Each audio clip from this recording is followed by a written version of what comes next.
السلام علیکم ورحمۃ اللہ وبرکاتہ نحمدہ ونصلی علی رسولہ الکریم اما بعد فاعوذ باللہ من الشیطان الرجیم بسم اللہ الرحمن الرحیم۔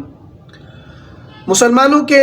دشمن کون ہے اور مسلمان کو اگر قوت اور تقویت ملتی ہے تو وہ کن لوگوں سے ملتی ہے، اس کے بارے میں آج بات ہوگی۔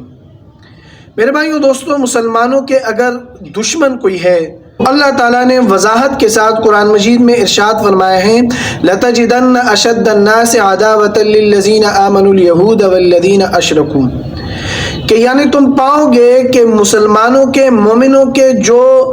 شدید قسم کی مخالفت کرنے والے ہیں، شدید قسم کے دشمنی کرنے والے ہیں، وہ یہود اور مشرک لوگ ہیں۔ تو میرے بھائیوں دوستو، ہمیں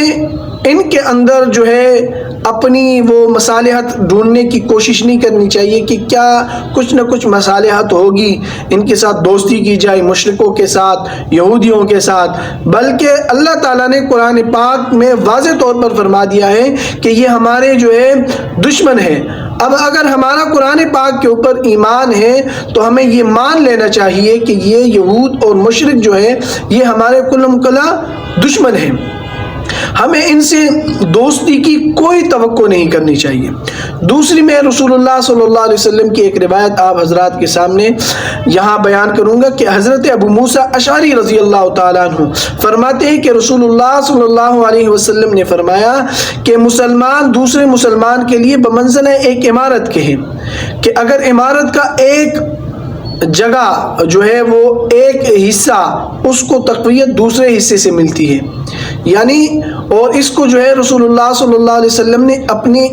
انگلیاں، ایک ہاتھ کی انگلیاں دوسرے ہاتھ کی انگلیوں میں یوں ڈال کر اشارہ فرمایا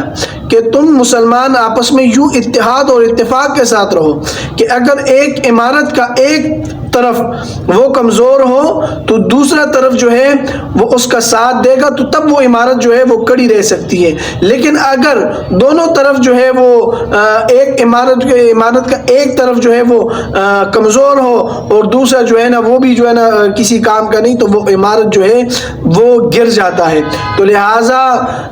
اب اگر ہم اپنے بھائیوں کو تقویت دیں گے، چاہے وہ جس صورت میں بھی ہو، ہم جو ہے نا ان کے ساتھ جتنا بھی معاونت کر سکتے ہیں، اہل فلسطین ہمارے بھائی ہیں، ان کے ساتھ ہم جتنا بھی جس قسم کی بھی معاونت کر سکتے ہیں تو وہ ہم کریں، چاہے وہ مالی طور پر ہو، چاہے وہ دعاؤں کے ذریعے ہو، چاہے وہ جسمانی طور پر ہو، جس طرح کے بھی جو ہے نا انسان وہ کر سکتا ہے تو اس کو کرنا چاہیے، اور ایک مسلمان کو دوسرے مسلمان کو تقویت پہنچانی چاہیے۔